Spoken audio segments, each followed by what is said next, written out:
You're watching WCSR-TV, ABC7, Digital 7.2. Join the conversation. Follow Cameron on Twitter. You're watching ABC7 News Now, Indiana's only 24-hour local news and weather network, featuring weather on the 7s from Storm Team 7. Now, the latest local news from across Indiana on ABC7 News 24/7. Good afternoon, I'm Cameron Ridle. This is an ABC7 News update on ABC7 News 24/7. It is Monday, January 3rd, and at this hour, we have learned that House Democrats have ended their walkout and returned to the Statehouse floor. This comes after House Democrats were absent from the General Assembly meeting for 3 days in a row in protest of the Republican proposed right-to-work bill. As we previously said, if the Democrats did not show up for more than 3 days, they could be fined up to $1,000 a day under a new walkout statute following last year's walkout, where Democrats fled to Illinois for 45 days in protest of the same right-to-work bill. Today, Democrats met the red tape, halting their movement. So what led up to this? Where are we now? And could they walk out again? ABC7 is helping you see the whole picture as we have those answers for you. But in order to do that, we need to take you back to last Friday at the Statehouse, where Democrats weren't the only ones protesting. They received major support from thousands of union workers, and as we found out late in the afternoon, the NFL Players Union. Friday, January 6th.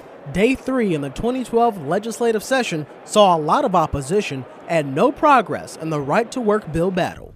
The day began at 9 a.m. with a joint committee meeting where House Republicans tried to rally support for the right-to-work bill by explaining to Democrats and the public what the proposed legislation is and exactly what it would do for Hoosier workers and Indiana's economy.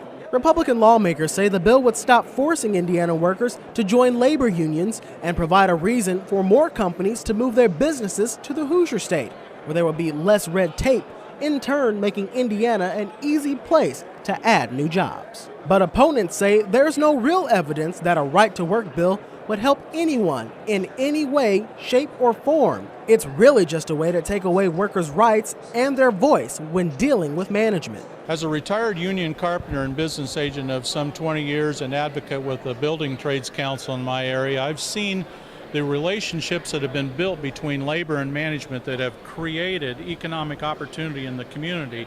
And I think the potential for the right to work bill is to destroy those relationships and denigrate the chances of that economic development continuing. If Republicans say that this will bring more jobs to Indiana and help our economy, why are you out here against it? Well, there's no proof of that. You know, we've asked and asked and asked for the companies who say, you know, they strike us off the list. They won't even consider us, you know, because we're a non-right-to-work state. We've asked for the proof, and they just can't provide it. You know, the governor can't just go on and say it's not true. I mean, the proof just isn't there. Until evidence is found, Indiana's Democratic House members plan to stay in their own caucus behind closed doors, stopping the bill dead in its tracks, at least for now. Right to work may have its many opponents, but it also has at least one high-profile supporter. Indiana Governor Mitch Daniels has been backing the proposed bill and soliciting support through television ads. Mitch Daniels here with some good and not so good news.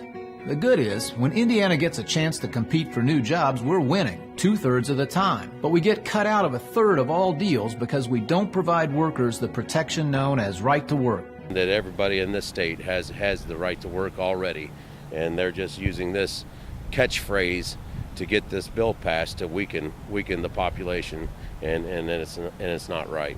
And it's about political growth and not about the people, and that's wrong. Late Friday, those against right to work found they too had high-profile support when the NFL Players Union sent a statement to the Indiana Statehouse saying right to work is nothing more than a political ploy that would drive down workers' wages if it was passed into law.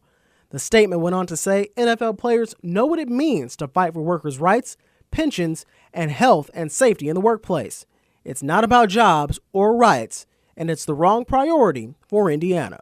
Some folks are wondering, with all the opposition to right to work, why would the bill pass?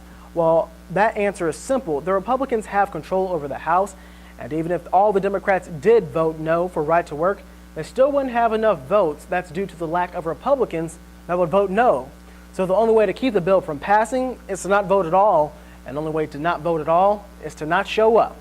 Now, the pressure of the $1,000 fines may have been what brought the Democratic lawmakers back to the Indiana House floor, since fines were suspected to be handed out today if they didn't return today at 1:30. Now, of course, it's the 3 p.m. hour, and as we know, they did return to session today, but that does not mean they will stay. And as the anti-bolting statute says, they must go for 3 consecutive days.